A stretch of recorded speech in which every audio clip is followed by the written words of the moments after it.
आंतविद्यालय आवासक star championship अनुष्ठित।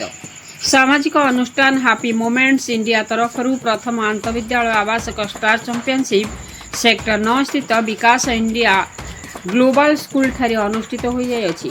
अनुष्ठान अध्यक्ष राजेंद्र प्रसाद पंडा आवाहकत्व आयोजित यह कार्यक्रम में सहर प्राय 36 स्कूल 106 जन छात्र छात्री चैंपियनशिप अंशग्रहण करते।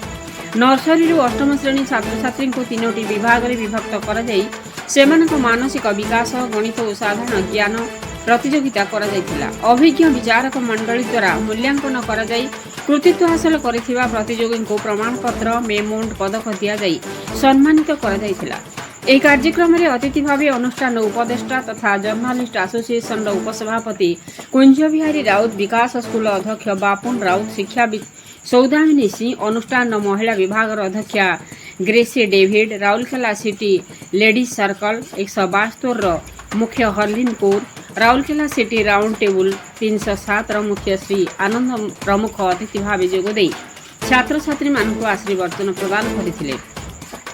अतिथि माने वक्तव्य श्रृंखला आत्मविश्वास और उपस्थित बुद्धि उपर गुरुत्वारोप करथिले। कार्यक्रम को पवित्र पंडा, कुशाग्र सिंहदेव, मेधा त्रिपाठी प्रमुख मंच संयोजना करथिबा बेले अनुष्ठान तरफ सुचित्रा दर्जी, धनलक्ष्मी बेहेरा प्रमुख कार्यक्रम परिचालन में सहयोग करथिले।